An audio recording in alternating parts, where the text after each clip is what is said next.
आज हम बात करने वाले हैं जेलबेट 2014 मूवी के बारे में। नमस्ते दोस्तों, हमारे चैनल मूवी रिव्यूज में आप सभी का स्वागत है। मूवी के बारे में बात करने से पहले अगर अभी तक आपने हमारे चैनल को सब्सक्राइब नहीं किया तो जल्दी सब्सक्राइब कीजिए और लेटेस्ट अपडेट पाने के लिए नोटिफिकेशन आइकॉन को भी प्रेस कीजिएगा। ये कहानी एक ऐसी लड़की की है जो अपने फादर को मारने के जुर्म में जेल चली जाती है और इस जेल में हर कोई इसका फायदा उठाता है। इनफैक्ट यहाँ का जेल अभी। तो क्या इस लड़की का जेल से बेल हो पाएगा? आइए इस मूवी की हिंदी एक्सप्लेन में देखते हैं। कहानी शुरू होती है जहां हम एना नाम की एक लड़की को देखते हैं जो कि अपने स्टेप फादर के साथ रहा करती थी। एक दिन उसका फादर दारू पीकर आता है और उसे मारकर इसके साथ जबरदस्ती करने की कोशिश करता है। तभी एना भी अपने फार्म में आ जाती है और उन्हें धक्का दे देती है। जैसे ही वो बुढ़ा किसी नोकीली चीज पर जाकर टकरा जाता है और उसका गला काटने की वजह से वहीं पर मौत हो जाती है। अब पुलिस एना को गिरफ्तार करके जेल ले जाती है। कोर्ट में एना खुद को बेगुनाह साबित करने की बहुत कोशिश करती है, लेकिन उसकी कोई नहीं सुनता है और उसे अपने फादर के कत्ल में 4 साल की सजा हो जाती है। अब एना को औरतों वाले जेल में ले जाया जाता है। यहाँ पर हम इस जेल के जेलर फ्रैंक को देखते हैं। फ्रैंक इन नई आई हुई कैदियों से बताता है कि तुम लोगों को यहाँ का रूल फॉलो करना होगा और अगर कोई रूल फॉलो नहीं हुआ तो तुम लोगों को कड़ी से कड़ी सजा दी जाएगी। इसके बाद एना को इसके सेल में ले जाया जाता है जहां इसकी मुलाकात एक जेनी नाम की लड़की से होती है। अगर जेनी के बारे में बताएं तो जेनी यहां से 5 सालों में रह रही एना की वो किसी से बात करती है और ना ही घूमती फिरती है। जब उसने एना को देखा तो वो एना की तरफ अट्रैक्ट होने लगती है। अगले दिन है एना जब काम कर रही होती है तो एक कोडी नाम की लड़की उसके पास आती है जो व्हाइट ग्रुप की एक लीडर होती है। वो अपने एना को अपने ग्रुप में शामिल होने के लिए बोलती है, मगर एना कोडी को मना कर देती है क्योंकि वो अकेला रहना पसंद करती है। तो है कोडी एना की इस बात को सुनकर गुस्से में आ जाती है और एना को बोलती है कि अगर तुमने हमारे ग्रुप को ज्वाइन नहीं किया तो यहाँ की लड़कियां तुम्हें बहुत परेशान करेंगे। वो उसे ये भी बताती है कि यहाँ की लड़कियां बहुत ही खच्चर हैं, इसलिए यह अच्छा होगा कि तुम हमारा ग्रुप ज्वाइन करो। मगर एना इसके लिए मना करके यहाँ से चली जाती है। एक दिन एना जब यहाँ अपना काम कर रही होती है तो वहां पर कोडी और उसके ग्रुप की लड़कियां आती हैं और उसे पीटती हैं क्योंकि एना ने उनका ग्रुप ज्वाइन करने से मना कर दिया था। इस बात की शिकायत करने के लिए एना फ्रैंक के पास जाती है, मगर फ्रैंक इस बातों पर ध्यान नहीं देता बल्कि उल्टा उसे ही ब्लेम करने लगता है और बोलता है कि अगर तुम्हें मेरी मदद चाहिए तो तुम्हें भी मुझे कुछ देना होगा। ये बोलकर फ्रैंक एना को गलत तरीके से टच करने लगता है। ये देखकर एना समझ जाती है कि इसके मन में क्या चल रहा है, इसलिए एना वहां से चली जाती है और अपने सेल में आकर अकेली बैठकर रोने लगती है। तब जेनी उसे रहती है कि अगर तुम्हें इस जेल में रहना है तो इन सब की आदत तुम्हें डालनी पड़ेगी। ये कहकर जेनी एना के करीब आती है और उसे किस करने लगती है, जिसके बाद दोनों यहाँ पर कुछ करने लगते हैं। अगले दिन जब एना ग्राउंड में होती है तो एक ब्लैक ग्रुप की लड़की एना को आकर परेशान करने लगती है, जिसके बाद से ही एना को समझ में आ जाता है कि अगर इसे यहाँ पर सेफ रहना है तो इसे कोई एक ग्रुप तो ज्वाइन करना ही पड़ेगा। तो एना कोडी के ग्रुप को ज्वाइन कर लेती है। अब कोडी एना को लेकर अपने सेल में आती है और यहाँ एना से कहती है कि अगर तुम्हें हमारे ग्रुप में रहना है तो तुम्हें मारपीट करना तो सीखना ही पड़ेगा, वरना कोई भी तुम्हारा पुंगी बजाकर चला जाएगा। इसलिए अगले दिन एना उस ब्लैक ग्रुप वाली लड़की को मारने लगती है जो इसे परेशान कर रही होती है।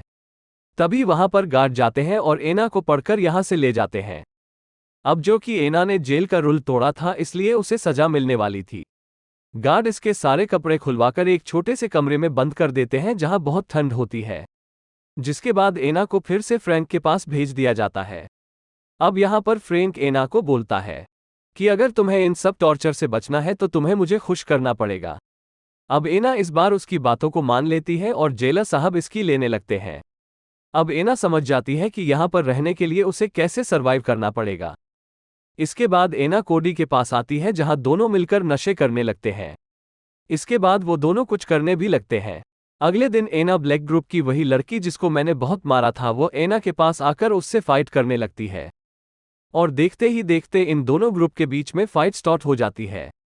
अगले सीन में एना को फिर से फ्रैंक के पास लाया जाता है। अब फ्रैंक फिर से सबके लिए एना को गिल्टी मान रहा था क्योंकि वो उसका फायदा उठाना चाहता था और इस बार फिर फ्रैंक बिना देर किए उसका फायदा उठाने लगता है और एना से बोलता है कि अगर फिर से तुम्हारी कंप्लेंट आई तो मैं तुम्हें बहुत टॉर्चर करूंगा। अब एना इस सब से बहुत परेशान हो गई थी, इसलिए उसके पास अब एक ही रास्ता बचा था कि अब एना नशा करने लगती है।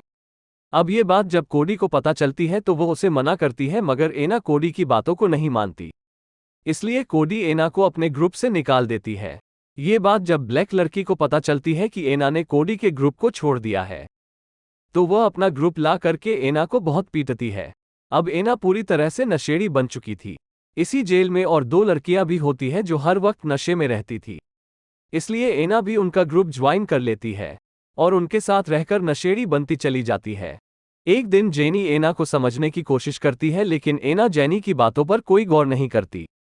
अगले सीन में हम देखते हैं कि एना अकेले ही जाकर के ब्लैक ग्रुप वाली लड़कियों के साथ फाइट करने लगती है, जिसके बाद फिर से यहाँ पर गार्ड आ जाते हैं और फिर से उसे ठंडे रूम में डाल देते हैं।